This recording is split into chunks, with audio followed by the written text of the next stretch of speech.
Greetings! Welcome to the Week 10 Early Access Update for Hot Dogs, Horseshoes, and Hand Grenades. I'm going to start off, as always, with a sound check. Make sure your speakers aren't up too high. Wonderful. We have got a whole table full of toys for you this week. Appropriate, considering I've somehow managed to make it 10 weeks doing weekly updates for this and not drop dead yet. So what do we have? Well, actually, we can hold on to the UMP here.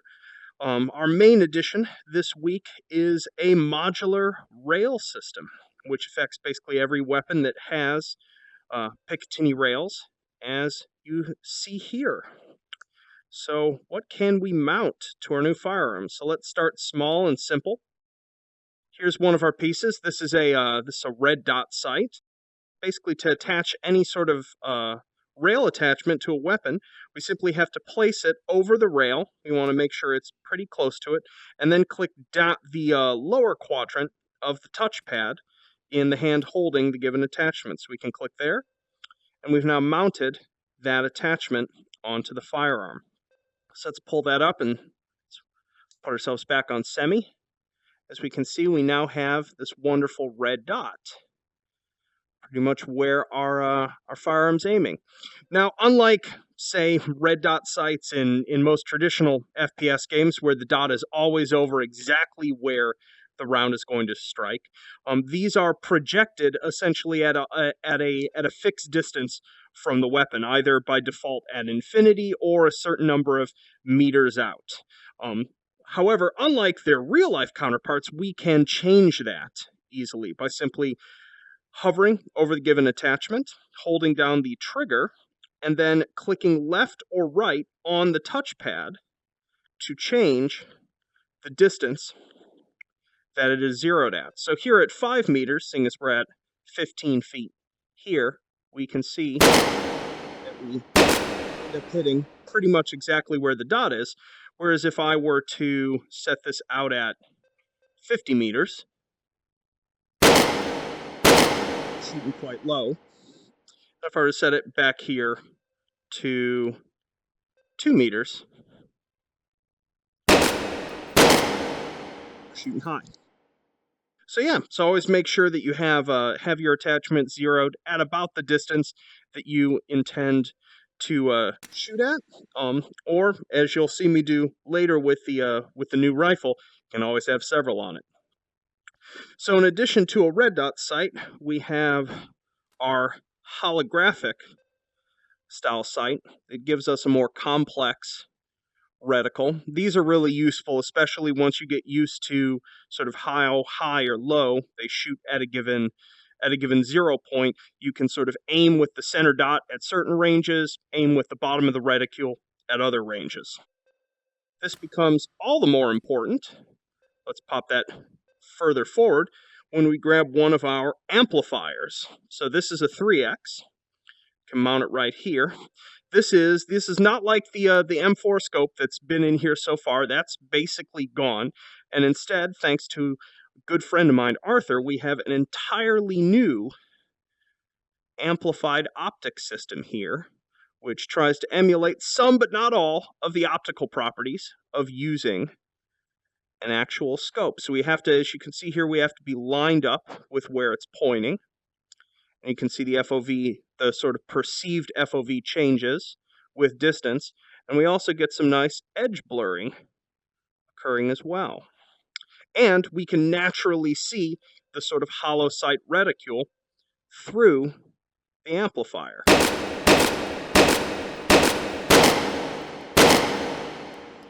The 3X one here actually has a cool feature as well. If we sort of grab it with our trigger and click up on the touchpad, we can also roll it out to the side in case we want to switch from sort of engaging close-up to engaging at range.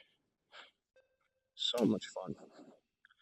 So let's pull these off here for now. We've got more attachments to show, but let's switch firearm. So we've got a new addition to the H3 firearm family here this week. This is a Mk18Mod1 for the most part. The rail and the foregrip are totally not what is technically on a Mk18Mod1, but this is what the 3D modeler who made this thought looked cool, and I quite like it. But what's fun about this, obviously, is we've got just so much rail space to play with. So what might we throw on this? So I'm going to throw on all the way at the back a 2X amplifier. I'm going to throw on this hollow sight here, and I'm actually going to be totally excessive and throw a second hollow sight on. You might be like, well, you wouldn't want to do that in real life, but considering the way in which these can be independently zeroed, we can totally push the zero distance to 2 meters for the one closest to the amplifier, and out to, say, 50 meters for the furthest one. So we now have a dual reticule for being able to aim at sort of multiple distances easier. So yeah, but this isn't TactiCOOL enough. Let's throw some more things on it. We've got, let's see, we've got a tactical flashlight here, which to turn this on and off, you just hold the trigger over it and click up on the touchpad. So we got that going. Let's see here. We've also got ourselves a laser sight. Let's pop that on there. Turn that on, same way as with the flashlight. Beautiful. So that's about as much as we can throw in here that would be useful to us. I think we've reached sufficient TactiCOOL, at least for now.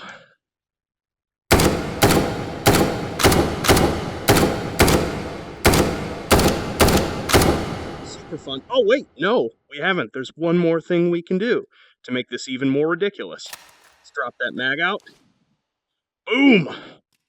100-round drum. Rock that over to burst.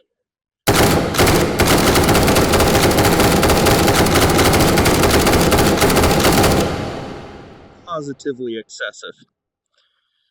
You know what they say? Why use a AR/M16 pattern firearm if you can't put 6 to 8 ridiculous things on top of it?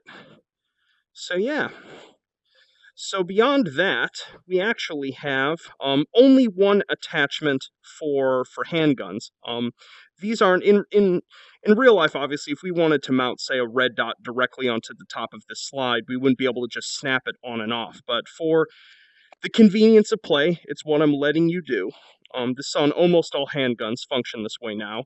There's only one optic you can use. It's this red dot that, as you can see, is missing the Picatinny rail, and we can just slap this on down on the touchpad onto the back of the slide here, and we can actually, let's go ahead and steal our tactical laser off of this, mount that onto the bottom, turn that back on. Beautiful. And that actually brings me over to what I have on this table over here. Basically, I know a number of you have continued to comment on the fact that reloading of the handguns is still not as smooth as it could be. And before backing off from the sort of realism of the physics simulation, I wanted to give posing them differently a try. So this only applies to these 3 magazines. If you spawn lock and duplicate these, it will be the classic pose. But for just these, after seeing a suggestion on the Steam community, you can see these have a sort of inverted pose, more like I'm holding it in the palm of my hand, so we can sort of line our 2 hands up and insert them in that way. I find this surprisingly smooth, and I would love it if everyone could just walk over here, try loading and unloading a bunch of times with this, and tell me if you think it's better than the sort of prior configuration. So yeah, let's clear out our 62 shots on our target. Oh, helps to chamber around first.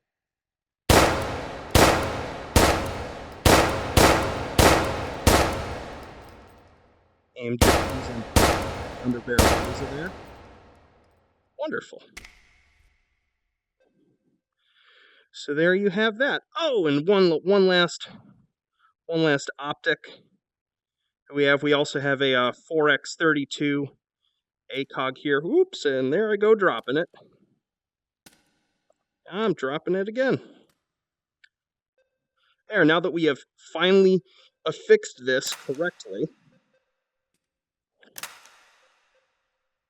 grab a new mag, There we go. And as you can see, this has the reticule that I saw when I was looking this up on the 4X32 BAC. It seemed to be the most appropriate one to pick. If you guys would like different reticules, feel free to drop a message into the Steam community and point me at a link of one.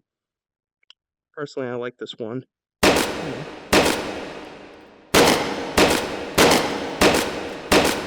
Wonderful.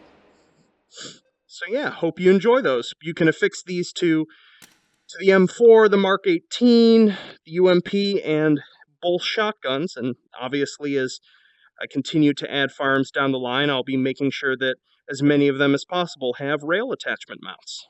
All right, now that we've covered all of our new TactiCOOL toys, we need a proper place to use them. And so I've come over to the breaching scene, which, as you can see, looks a little sparse at the moment.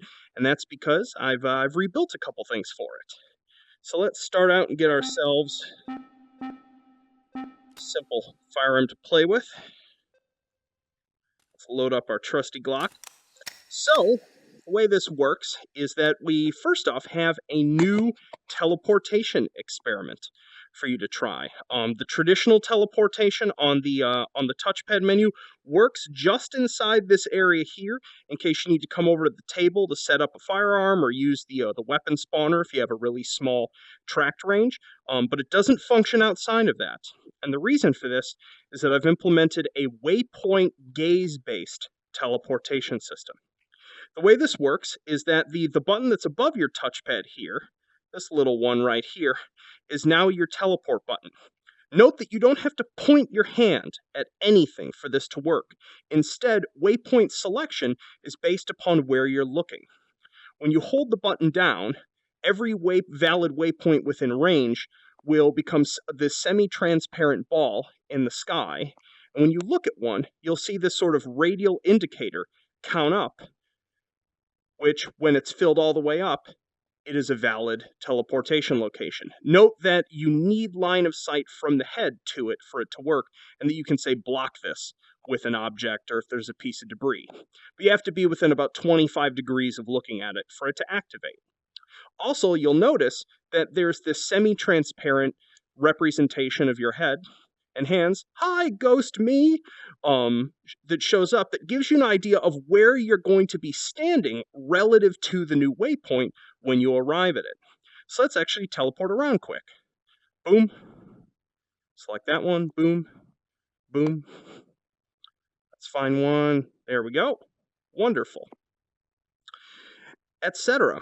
And so the whole idea behind this is that you can have a gun in each hand, you can have a two-handed one, you can be doing whatever you want with your hands in terms of their direction and placement, and still be able to navigate without interfering with the operation of the objects that you're holding.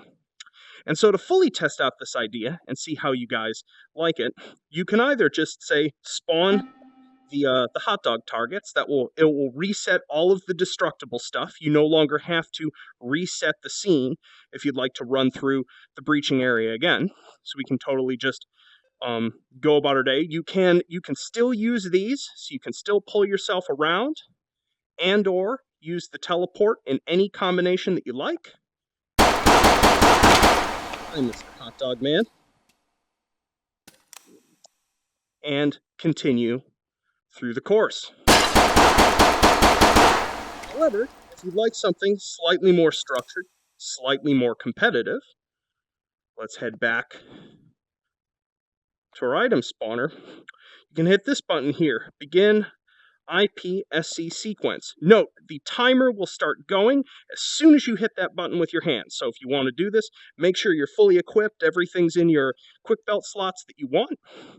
And the timer will stop when you've hit all 20 targets that are in the scene. There'll be a sound present, but you might want to keep track just in case.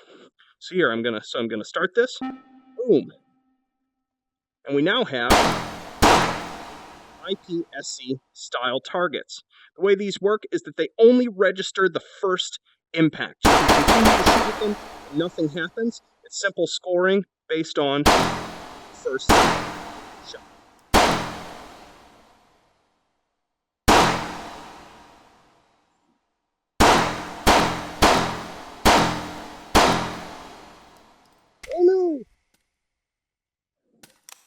Reload. Around the corner. Nope.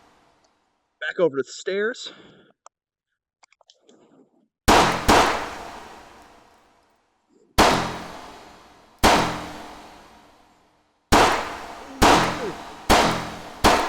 Could have done better there.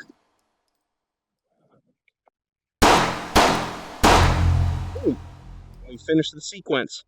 Once you're done, just pop over to the balcony or back down to here.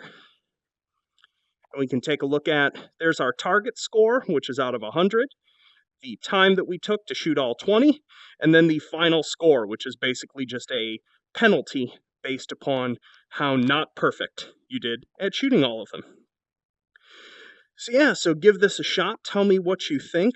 I've actually got more variations of the IPSC targets, the sort of the European classic one, which is more of a hexagon, which I'll be adding in next week. But yeah, I'm most interested in feedback for what you think about this teleportation system. I'd love it if you could go through with various sorts of equipment combinations, you know, dual wielding handguns, using shotguns, using rifles, etc., and tell me what you think. Yo. So yeah, so the stuff that has been added this week, some of it isn't as polished as I eventually intend it to be. You'll notice, especially with putting attachments onto weapons, there's no state information that's being visually conveyed. I eventually want to have some sort of highlight for where the rail is, so you know whether you're actually hovering over a rail before hitting down on the touchpad. I may alter the controls on that slightly, at least for the attachment where you can hit anywhere on the touchpad. Still need to figure that out. Same thing with the breaching scene. It's super cobbled together, so if there's any bugs, please forgive me. Most of the week was spent on the attachments, and so the changes to the breaching scene were basically just last night and today, getting it together enough for everyone to test after I got the new teleportation schema working how I wanted it to be. So yeah, there's a couple little bug fixes as well this week. Some collision detection glitches, the broken magazine that would spawn with the G22 auto, some angular velocity issues with ejecting brass where they were supposed to be spinning, and they are now, they weren't before. And really important, I'm going to probably throw up a little notification of this right in the scene, but there has been one control change now that I have switched the M4 over from using its old, creaky, broken codebase to the same closed bolt receiver system that the UMP and the MP5 use in the new Mark 18, is that mag release is no longer right on the touchpad, it's down on the touchpad, and that's going to be constant for all weapons, period, going forward. There's certain parts of them I won't be able to make the control schema, consistent because they're too different. But mag ejection will now always be down. I should have done it earlier, and that's now the case. So if you're clicking right on, you're like, why isn't the mag coming out? That's why. So yeah, that's about it for this week. I'm a little tired. Based upon what the sort of feedback is to the new system, I want to the breaching scene, while fun and obviously it's amusing because it's my apartment's layout, is non-ideal in certain ways, in that just because of how large the track range tends to be for the average player and the way teleportation works, it's easy around the sort of stairs area, especially if you're coming down, if you teleport in and your gun is suddenly in the wall. So when I design the next course, they're going to be a little more spacious to take that into account. So this coming week, after adding all of those weapon attachments, I think I'm going to go back to focusing on game modes and environments. I'd like to do another experiment involving the sort of Gunnasium gameplay. It might be just a sort of a reconfiguration of the existing environment with different handholds and different pathing, maybe a few extra obstacles. I have a system for you actually being able to receive damage about 50 to 60% done. That's probably the next thing I'm going to be adding, both to the breaching environments and to the Gunnasium, both in the form of hazards, where, say, in the Gunnasium there might be a sort of a laser beam that you can't let your head or your torso or your hands hit, or you'll get a points penalty or get reset, down all the way to sort of moving targets that are actually firing back at you. It's something I've been wanting to add for a while, and I think this week is finally going to be the week that happens. So yeah, so I hope you have fun with this week's new additions, and as always, send me all the feedback you'd like on the Steam community, on the various Reddit threads, etc., and I'll see y'all next week. Peace.